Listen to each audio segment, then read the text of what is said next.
Recursos Humanos para Todos, episodio 19.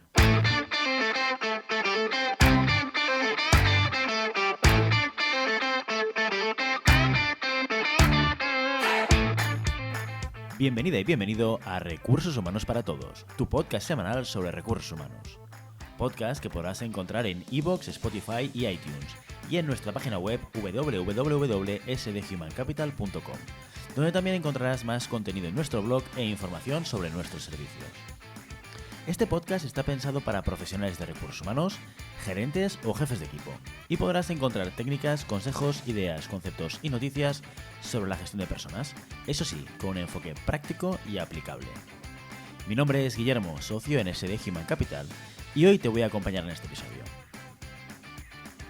El episodio de hoy lo voy a dedicar a explicaros un proyecto, un estudio que hizo Google en relación al análisis del trabajo en equipo. No me suele gustar mucho poner como ejemplo a Google o a ninguna gran multinacional como un espejo en el que mirarse a la hora de gestionar personas. Ya lo comenté en el episodio 18 cuando hablábamos de Employer Branding. Y fundamentalmente es porque considero que estas grandes multinacionales se encuentran en una realidad o en una parte del mercado muy concreta, muy específica, donde a veces es difícil encontrar aprendizajes que puedan servir para la mayor parte de las realidades del mundo, que es la que nos suele tocar vivir al resto de mortales, ¿no? Ni contamos con un presupuesto tan extenso de estas multinacionales, ni tenemos la suerte de trabajar en los entornos específicos en los que ellos lo hacen, ni por tanto tenemos la posibilidad de poder accionar palancas que quizás incluso te diría que a veces no tiene ni sentido accionarlas en contextos pues, de empresas quizás más pequeñas. En cualquier caso, y dicho lo anterior, hoy sí que creo que es interesante que tengamos en cuenta o que aprendamos algo de la gran compañía que es Google. Si una cosa tiene buena Google es que invierte dinero en aprender y analizar a través de los datos cosas que suceden en su interior. Y hoy, pues bueno, aprovecharemos esa faceta de Google para aprender cosas también sobre el trabajo en equipo. En el año 2012, Google decide invertir parte de su presupuesto en investigación a analizar qué es lo que hace que un equipo, un conjunto de personas que trabajan por un objetivo, se conviertan o se transformen en un equipo de alto rendimiento, ¿no? ¿Cuáles son las claves que hacen que un conjunto de personas trabajando por un mismo objetivo de alguna manera consigan ser de alto rendimiento, consigan resultados superiores y otro conjunto de personas no lo consigan, ¿no? Ellos partieron de una serie de hipótesis pues probablemente las más habituales, las que te salgan desde el sentido común cuando piensas qué es lo que crees que puede hacer que un equipo sea de alto rendimiento, ¿no? Puede tener que ver con la relación interpersonal de las personas del equipo. Si la gente pues tiene una cierta conexión interpersonal, esto debería o pensamos que podría facilitar a que el equipo funcione mejor. Puede tener que ver también a lo mejor con el nivel profesional de los diferentes miembros del equipo. Es decir, si tú tienes 3 personas que son muy buenas en su puesto de trabajo, que consiguen resultados individualmente superiores, podemos tener la tendencia de pensar que si los junto en un mismo equipo conseguiré resultados extraordinarios, ¿no? Sería otra hipótesis basada, entre comillas, en el sentido común, ¿no? O incluso podríamos pensar que una de las claves del éxito es el estilo de liderazgo, cómo la persona lidera, marca objetivos y motiva a los miembros del equipo. Pues así nació lo que en Google llamaron el proyecto Aristóteles. El proyecto Aristóteles, que tenía este enfoque, el enfoque de entender cómo llegamos al alto rendimiento con un equipo a través de estas hipótesis iniciales, afectó a más de 100 equipos, ¿de acuerdo? Y se buscó esa correlación entre esas hipótesis más lógicas o de mayor sentido común sin encontrarla. Lo cierto es que después de invertir tiempo y dinero en analizar, en poner en juego diferentes dinámicas para valorar el rendimiento de estos 100 equipos, la conclusión directa que sacaron es que no había ningún patrón relevante. Analizando qué tipo de estilo tenía la persona que lideraba el grupo, qué nivel individual tenían los profesionales o qué relación interpersonal que había entre las personas, a más de otras hipótesis de las cuales partieron, no encontraron ningún patrón relevante. Se quedaron en jaque. No había, estadísticamente hablando, ninguna relación entre estos factores y el rendimiento superior del equipo. Visto esto, intentaron reenfocar las hipótesis iniciales para buscar otras circunstancias que podían hacer variar el rendimiento de los equipos. Analizaron equipos con reglas no escritas y equipos que explicaban las cosas a partir de la propia cultura. Analizaron también equipos que se interrumpían unos a otros, que en el propio debate no había escucha activa de toda la conversación, sino que a medida que iban hablando se interrumpían o hablaban uno encima de otros. Y equipos que por el contrario respetaban ese turno de palabras. También analizaron equipos en los que se socializaba antes de cada reunión y equipos que iban directos al grano.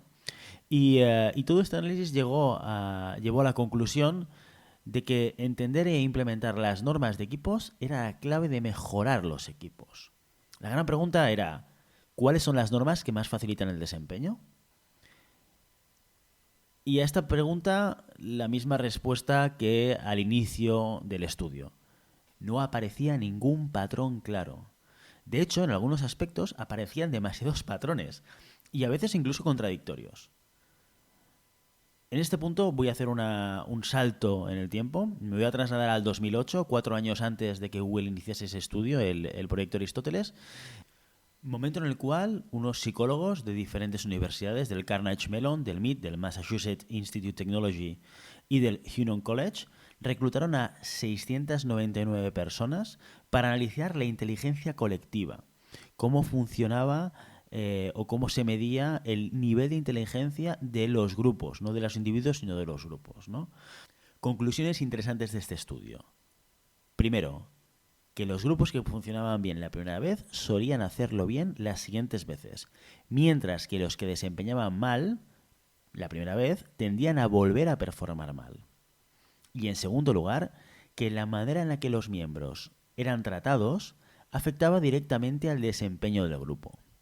Es decir, si los miembros consideraban o vivían una situación de relación abierta o fácil, tendían a tener una mayor efectividad y un mayor desempeño. Había una afectación directa al desempeño de todo el equipo. En el análisis de esas conclusiones encontraron dos patrones relevantes. El primero era que los miembros del equipo que hablaban con la misma proporción, ¿vale?, cosa que llamaron distribución igual de turnos conversacionales, afectaba clarísimamente al alto rendimiento. Fijémonos, que hablaban con la misma proporción. Es decir, que si tú medías con un cronómetro el tiempo dedicado a hablar a cada una de las personas de ese grupo y más o menos que haya una proporción equitativa entre los diferentes miembros, había una correlación directa al desempeño. Segundo, que todos los miembros de los buenos equipos tendían a una media de sensibilización social alta. Y el concepto de sensibilización social, ellos lo entendían, el equipo de psicólogos de este estudio lo entendían como la capacidad de entender cómo otras personas se sentían a través de la comunicación no verbal. O sea, podríamos llegar a decir que de alguna manera aquellos equipos en los cuales los miembros podían prever, podían anticipar, podían leer los sentimientos de otros sin la comunicación verbal, conseguían mejores resultados. Esta idea o esta conclusión que surgía del estudio de 2008 queda reforzado por otro estudio realizado en 1999 por Amy Edmondson, que es una profesora de Harvard. Y este estudio estaba centrado en el concepto de seguridad psicológica. El concepto de seguridad psicológica tiene que ver con la creencia de miembros de un equipo de que es seguro tomar riesgos personales dentro del mismo equipo. Es decir, que de alguna manera yo tengo la tranquilidad de poder decir, pensar o actuar de la manera que salga de mí sin miedo o amenaza al castigo o al rechazo por parte del grupo. Que se me genera una situación de un entorno de seguridad para que yo me pueda expresar con comodidad. ¿De acuerdo? Ese concepto de seguridad psicológica, de la que ya hablaba Amy Edmondson en su estudio, queda reforzado o refuerza mucho esa segunda conclusión de la que hablaban los psicólogos del Carnegie, del MIT y del Union College en 2008, que tiene que ver con la sensibilización social alta. Si soy capaz de poder ver y prever las emociones de la gente que está delante mío, seguramente seré capaz también de modificar mi manera de reaccionar o mi manera de comunicarme ante esas personas. Estos dos estudios fueron los que pusieron en valor los integrantes de la investigación del proyecto Aristóteles para darle un nuevo enfoque al estudio. El nuevo análisis evidenció que las claves para el buen desempeño de un equipo tenían que ver con asegurar que el equipo tuviese objetivos claros, crear una cultura de confianza, pero por encima de todo y como factor crítico que estuviese instalado en el equipo, un entorno de seguridad psicológica, como decía Amy. Y esto lo vieron reflejado en una serie de normas de equipo que podían llegar a asegurarlo. Norma número 1, que tiene que ver con los estudios realizados en 2008, que todos los miembros del equipo participasen por igual. Y esto debía ser mandatorio, debería ser obligatorio. Para que un equipo pase de un equipo normal a un equipo de alto rendimiento, se requiere que todos los miembros participen por igual. Y la norma número 2, que hubiese una alta sensibilidad emocional o que por lo menos hubiese una predisposición a aceptar y a escuchar las diferentes opiniones o ideas sin prejuzgar aquello que pueda surgir. Estas eran, después del estudio del proyecto Aristóteles, las dos reglas claves para transformar un equipo normal a un equipo de alto rendimiento. Y fijémonos que no tiene nada que ver porque de alguna manera en sus inicios cuando testean y buscan correlación y buscan ese tipo de vinculación, no tiene nada que ver con la estructura de la toma de decisiones, no tiene que ver con dar voz en algunos procesos de decisión a aquellas personas que sepan más de aquello, no tiene que ver tampoco con el estilo de liderazgo directo que haya elegido o que tenga por natural el jefe o el responsable o el project leader o como queramos llamarle, ¿vale? Si es más autoritario o es más acompañador o es más... De hecho, seguramente eso tendrá que ver un poco con el contexto, ¿no? Esto lo podríamos o lo podremos ver en futuros capítulos si hablamos en algún momento de liderazgo situacional.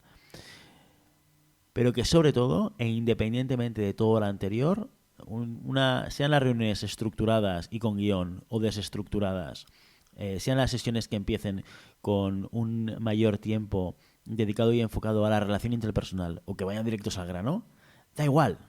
Lo realmente relevante, según el estudio, según el análisis de correlación que salía del proyecto Aristóteles, era que todos participasen por igual, dar voz a todo el mundo de manera equitativa, no solamente el tener la oportunidad de hablar, sino que además el tiempo dedicado a hablar de cada uno de los miembros fuese igual. Y lo segundo, que hubiese sensibilidad emocional para también generar ese entorno de seguridad psicológica. Todo el camino recorrido por Google en este estudio es muy interesante. De hecho, pone en valor y desecha algunas de las creencias que tenemos tan inculcadas que parecen de mucho sentido común. Aunque la gran paradoja es que llega a las mismas conclusiones a las que los buenos managers ya llegaron. En los mejores equipos, los miembros se escuchan entre ellos y muestran sensibilidad hacia los sentimientos y necesidades de los demás. Este sería la base, o ese sería el resumen más central de todas las conclusiones del proyecto Aristóteles.